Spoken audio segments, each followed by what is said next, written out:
Assalamualaikum warahmatullahi wabarakatuh. Sahabat Islam aktual di mana saja berada.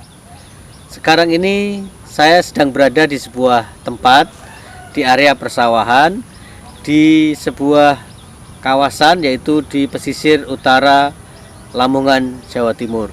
Tepatnya di Dusun Mencorek, Kecamatan Brondong, Kabupaten Lamongan. Yang kalau kita berbicara tentang Islamisasi Nusantara atau khususnya Islamisasi di tanah Jawa, tentu kita tidak akan melupakan daerah pesisir atau daerah pantai ini. Karena pada zaman ketika Islam disebarkan di tanah Jawa, ini memang modelnya atau sarananya melalui laut, karena pada zaman itu belum ada transportasi udara. Sehingga kalau pusat-pusat keislaman pada zaman itu banyak ditemukan di kawasan pesisir Pulau Jawa, pesisir utara, sebenarnya itu bisa difahami. Nah, di pesisir utara Pulau Jawa di Kecamatan Paciran, kita akan mengingat satu nama, yaitu Sunan Derajat. Jika kita berbicara tentang Islamisasi Jawa, maka 9 wali memerankan, yang disebut dengan Wali Songo itu, memerankan peran yang sangat besar dalam mengislamkan tanah Jawa. Salah satunya adalah Sunan Derajat yang bernama asli Raden Qasim. Nah, Sunan Derajat ini memusatkan dakwahnya di sebuah desa yang bernama Desa Derajat di Kecamatan Paciran. Yang ingin saya ceritakan, karena sedang berada di kawasan ini, lalu relevan kita berbicara tentang Sunan Derajat, adalah Sunan Derajat memiliki satu ajaran yang luar biasa yang oleh masyarakat sekitar sampai dengan hari ini masih dikenali dengan istilah catur piwulang. Tentu bukan hanya masyarakat di sekitar sini, tapi juga pengkaji sejarah Islam secara umum memahami bahwa Sunan Derajat memiliki ajaran yang disebut dengan catur piwulang. Catur artinya 4, piwulang artinya ajaran. Sehingga secara sederhana dan secara umum, catur piwulang itu bisa kita terjemahkan sebagai 4 ajaran. Apa saja 4 ajaran dari Sunan Derajat itu? Pertama adalah weneh mangan marang wong kang kaluwen, memberi makan kepada orang yang kelaparan. 1. Yang kedua, weneh busono marang wong kang wudo, memberikan pakaian kepada orang yang telanjang.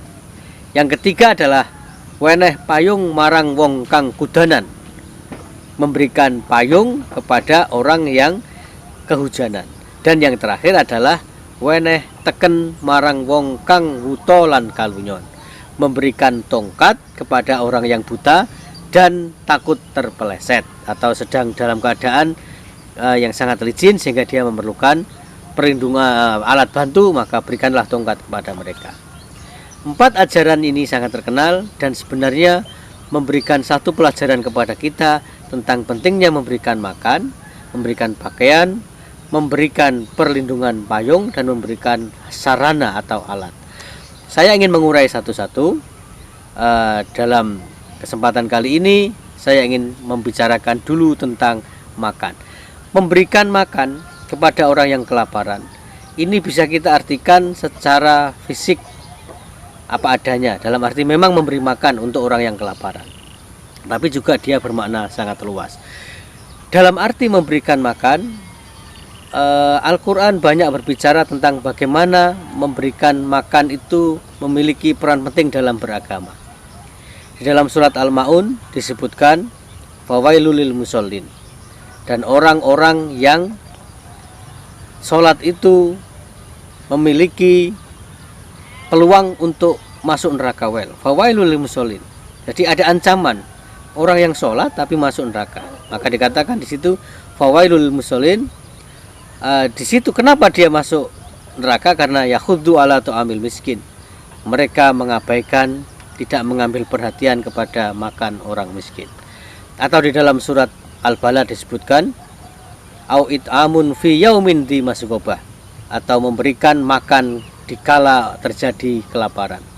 Yatiman dza makrobah au miskinan dza matrobah, yaitu kepada orang-orang anak-anak yatim yang memiliki hubungan keluarga, atau kepada orang-orang miskin yang lain yang tidak memiliki hubungan keluarga.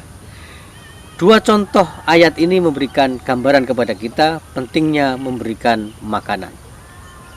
Dikisahkan pada zaman Bani Israel, ada seorang yang sangat taat beribadah, bahkan 60 tahun orang ini menghabiskan waktu untuk beribadah. Tapi satu ketika dia terjerumus ke dalam perbuatan yang sangat keji, sangat hina, sehingga dibandingkan dengan perbuatan beribadahnya 60 tahun itu, satu perbuatan ini ternyata tidak ada harganya apa-apa. Tapi dalam satu ketika dia memberikan makan berupa beberapa kerat roti kepada orang miskin yang sangat memerlukan makan. Sehingga pada zaman itu ketika dia melakukan kejahatan, dia memiliki penyesalan yang luar biasa. Lalu diceritakan di dalam riwayat itu, begitu ketika dia meninggal sampai di akhirat, di pertimbangan amal dilakukan, maka sekali lagi satu perbuatan keji yang dia lakukan tadi itu ternyata jauh lebih berat daripada amal ibadahnya selama 60 tahun. Ketika ditimbang itu ternyata amal ibadahnya 60 tahun tidak ada artinya apa-apa dibandingkan satu saja perbuatan maksiat yang dia lakukan. Tetapi dia ingat dan dia memiliki catatan amal berupa memberikan makan beberapa kerat roti kepada orang miskin. Dan ternyata memberi makan beberapa kerat roti kepada orang miskin yang kelaparan itu kembali menjadikan amalan dia sangat berat, mengalahkan satu perbuatan keji yang dia lakukan, yang mengalahkan 60 tahun amal ibadahnya itu.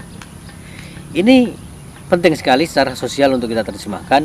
Memberi makan bisa artinya adalah memberi makan dalam arti fisik. Dalam situasi bencana global seperti yang sekarang kita alami, tentu kita menyaksikan banyak orang yang tidak bisa makan, dalam arti tidak bisa makan secara fisik.